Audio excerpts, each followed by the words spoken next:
Every quarter, the projections get bigger. We started 2025 expecting big tech to spend around $380 billion on AI infrastructure. Now we're looking at $600 billion for 2026.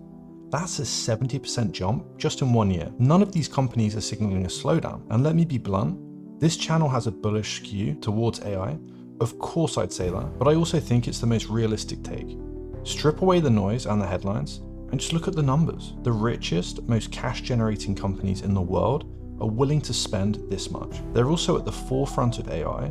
They have the best insights into how powerful these latest models actually are. And again, they're not slowing down the spending, they're accelerating.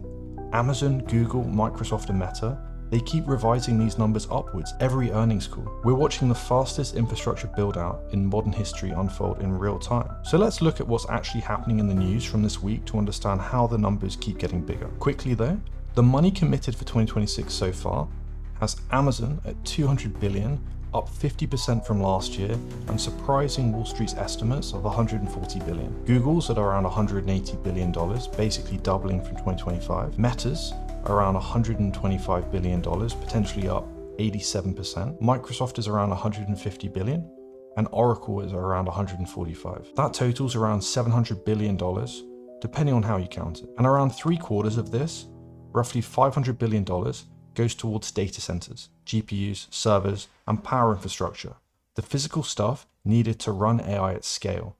The investment case for suppliers, chip makers, data center builders, power infrastructure depends entirely on this trend continuing. Which brings us to the next piece. These companies need chips. Specifically, they need Taiwan's TSMC, which makes the most advanced semiconductors in the world. The Trump administration is planning tariff exemptions for Amazon, Google, and Microsoft on these imported chips. This is tied to TSMC committing $165 billion to build fabs in Arizona. Under the US-Taiwan trade deal, tariffs on Taiwanese imports are capped at 15% in exchange for at least $250 billion in new investment in American chip production. TSMC gets tariff-free allowance based on how much capacity they're building in the US, which is up to 2.5 times their planned capacity during construction. They can then allocate those exemptions to the biggest customers. In short, big tech gets chips they need for now, while domestic production ramps up, and there's no major supply disruptions. This isn't actually finalized yet, but the framework's pretty clear. The administration wants AI infrastructure building fast, and they're structuring trade policy to make it happen, which means the build-out continues, at least for now. Cash flows aren't exactly covering this anymore. In 2025, big tech issued over $200 billion in bonds. For 2026, analysts expect that almost to double, just from the hyperscalers.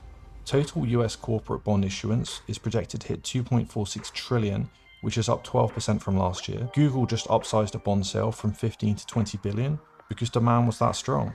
They're also issuing a 100-year bond and tapping Swiss franc markets.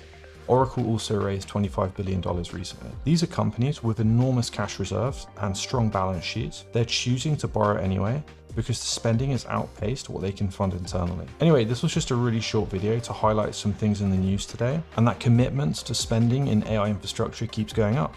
Also that trade policies are clearing obstacles, and they're borrowing hundreds of billions to keep the build out going. I remember back in November with all the bubble talk, and I was making similar videos about how if we just follow the numbers and committed capital to this build out, then it removes the FUD headlines completely. I've done actually quite a few videos on where I'd put my money to benefit from this build out.